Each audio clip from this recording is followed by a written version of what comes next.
नमस्कार। 2024 भारत सहित दुनिया के लगभग 60 देशों में चुनाव का वर्ष कहा जा सकता है। 2024 में दुनिया के 60 देशों में presidential election, parliamentary elections, assemblies के इलेक्शन होने वाले हैं। भारत, बांग्लादेश, पाकिस्तान, श्रीलंका सहित भूटान तमाम ऐसे भारत के पड़ोसी देश हैं जहां पर कि चुनाव संभावित है। अमेरिका की एक एजेंसी ने जो डेटा जारी किया है उसके मुताबिक दुनिया के 60 मुल्कों में चुनाव होने वाले हैं और ये चुनाव 2024 की शुरुआत से लेके दिसंबर 2024 तक चलेंगे। इन चुनावों के परिणाम पूरे के पूरे ग्लोबल साउथ और ग्लोबल पॉलिटिक्स को प्रभावित करेंगे। इन 60 देशों में भारत, अमेरिका, इंग्लैंड तमाम ऐसे रूस देश शामिल हैं जिनके नीतियों के चलते पूरी की पूरी विश्व की राजनीति और कूटनीति प्रभावित होती रही है। भारत में भी 2024 में चुनाव होने हैं और माना जा रहा है कि भारत में एक बार फिर नरेंद्र मोदी देश के प्रधानमंत्री बन सकते हैं।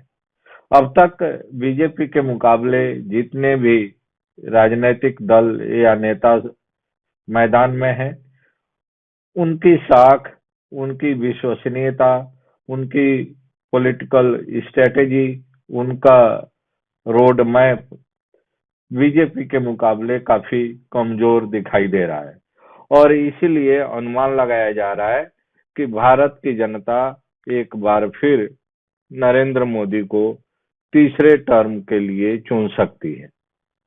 बांग्लादेश की भी स्थिति कमोबेश यही है। बांग्लादेश में इस समय शेख हसीना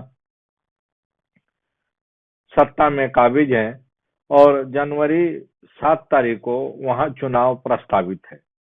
बांग्लादेश की मुख्य विपक्षी पार्टी बीएनपी या बांग्लादेश नेशनलिस्ट पार्टी और जमाते इस्लामी ने संभावित चुनाव का बहिष्कार किया है। बीएनपी और जमाते इस्लामी ने ऐलान कर दिया है कि वे 7 जनवरी को होने वाले चुनाव में हिस्सा नहीं लेंगे। मौजूदा प्रधानमंत्री शेख हसीना का कहना है कि कुछ विदेशी ताकतें हैं जो कि बांग्लादेश की तरक्की, बांग्लादेश की स्टेबिलिटी, बांग्लादेश के बढ़ते प्रभाव, बांग्लादेश की मजबूत आर्थिक स्थिति से परेशान है और इसलिए बांग्लादेश में साजिश के तहत चुनाव को प्रभावित करना चाह रहे हैं। उन्होंने आरोप लगाया है कि उनकी जो मुख्य विपक्षी पार्टी है वह आतंकियों को संरक्षण दे रही है। उनके जो मुख्य प्रतिद्वंदी जमाते इस्लामी है उनका नजरिया भी राष्ट्र विरोधी है। तो इस तरह से उन्होंने उम्मीद जताई है कि बांग्लादेश की जनता उनको चौथी बार प्राइम मिनिस्टर के रूप में चुनेगी और उनकी पार्टी चौथी बार बांग्लादेश की शासन को संभालेगी, सत्ता की बागडोर को संभालेगी। भूटान में भी कमोबेश इसी तरह के राजनीतिक हालात बने हुए हैं, लेकिन सबसे दिलचस्प स्थिति पाकिस्तान की है। पाकिस्तान में लगता है कि नवाज शरीफ एक बार फिर प्रधानमंत्री की कुर्सी पर पहुंच जाएंगे और उनके मुकाबले जो मुख्य विपक्षी पार्टी थी इमरान खान की, उनके ज्यादातर नेता जेलों में हैं। कोर्ट ने इमरान खान और उनके तमाम नेताओं को चुनाव लड़ने से अयोग्य ठहरा दिया है। ऐसे हालात में लगता है कि पाकिस्तान में नवाज शरीफ के मुकाबले कोई मजबूत विपक्ष नहीं होगा और ऐसी स्थिति में नवाज शरीफ एक बार फिर पाकिस्तान के प्रधानमंत्री का पद संभाल सकते हैं। पिछले कुछ वर्षों के अंतराल के बाद जिस तरह से नवाज शरीफ की पाकिस्तान की राजनीति में वापसी हुई है, उसने भारत और पाकिस्तान के भविष्य के रिश्तों को भी एक तरह से नया आयाम दिया है। नवाज शरीफ ने ऐलान किया है कि उनकी पार्टी सत्ता में आने के बाद भारत के साथ बेहतर रिश्ता, बेहतर संबंध बनाने की कोशिश करेगी। नवाज शरीफ के दौर में ही कारगिल वार हुआ था। उस समय आर्मी के मुखिया के रूप में जो व्यक्ति थे, वे बाद में नवाज शरीफ का तख्ता पलट करके राष्ट्रपति का पद हासिल कर लिए थे। मुशर्रफ के राष्ट्रपति पद से हटने के बाद एक बार फिर इमरान खान वहां प्राइम मिनिस्टर बने और इमरान खान के सत्ता से हटने के बाद नवाज शरीफ के भाई पाकिस्तान के प्रधानमंत्री बने। उस समय नवाज शरीफ, हम कह सकते हैं कि राजनीतिक वनवास झेल रहे थे, और जब उनके भाई शहजाद शरीफ प्रधानमंत्री बने, तब नवाज शरीफ की लंदन से वापसी हुई थी पाकिस्तान में। अब जो राजनीतिक हालात हैं, जो अभी तक के पॉलिटिकल पूरा सिनेरियो है, वो पूरी तरह से नवाज शरीफ और उनकी पार्टी के पक्ष में दिखाई दे रहा है, क्योंकि विपक्ष विहीन पाकिस्तान की राजनीति में एकमात्र अगर कोई चेहरा सामने है तो वो नवाज शरीफ का है, उनकी पार्टी का है।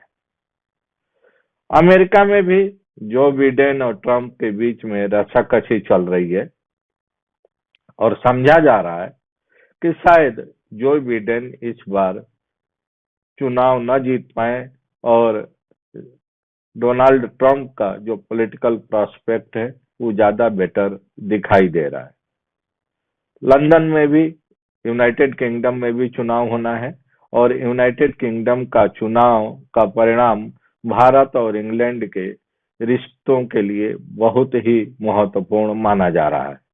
अगर मौजूदा सत्तारूढ़ पार्टी और जो निवर्तमान प्रधानमंत्री हैं वे फिर से चुन के आ जाते हैं, तो भारत और इंग्लैंड के बीच में रिश्तों में जो एक बेहतर अध्याय जुड़ा है वो और मजबूत होगा। लेकिन अगर वहां सत्ता परिवर्तन हो जाता है और ऋषि सुनक की जगह उनके विरोधी सत्ता में आ जाते हैं, तो भारत के लिए भी नए सिरे से इंग्लैंड के साथ अपने डिप्लोमेटिक रिश्तों को डिफाइन करने के लिए, रीडिफाइन करने के लिए अवसर मिलेगा और भारत को करना पड़ेगा। कमोबेश यही स्थिति अमेरिका के साथ होगी। अगर डोनाल्ड ट्रंप की वापसी होती है तो जो बिडेन की तुलना में डोनाल्ड ट्रंप और भारत के रिश्ते ज्यादा अच्छे रहे हैं, ज्यादा बेहतर रहे हैं जब डोनाल्ड ट्रंप अमेरिका के राष्ट्रपति थे। तो इसलिए माना जा रहा है कि अगर ट्रंप की वापसी होती है सत्ता में तो जियो पॉलिटिक्स और ग्लोबल पॉलिटिक्स दोनों प्रभावित होगा और एक बार फिर जो ग्लोबल पावर्स के बीच में, जो सुपर पावर्स के बीच में संघर्ष दिखाई दे रहा था, उसमें बढ़ोतरी हो सकती है। तो इस तरह से कहा जा सकता है कि 2024 चुनावी वर्ष है। पूरी दुनिया के में लगभग 60 देशों के लिए चुनावी वर्ष है और जनवरी से शुरू होने वाला यह चुनावी वर्ष दिसंबर तक चलेगा और इन 60 मुल्कों के जो सत्ता में पार्टियां आएंगी, जो नेता सत्ता के शीर्ष पर पहुंचेंगे, उनकी भूमिका पूरे के पूरे ग्लोबल पॉलिटिक्स को प्रभावित कर सकती है।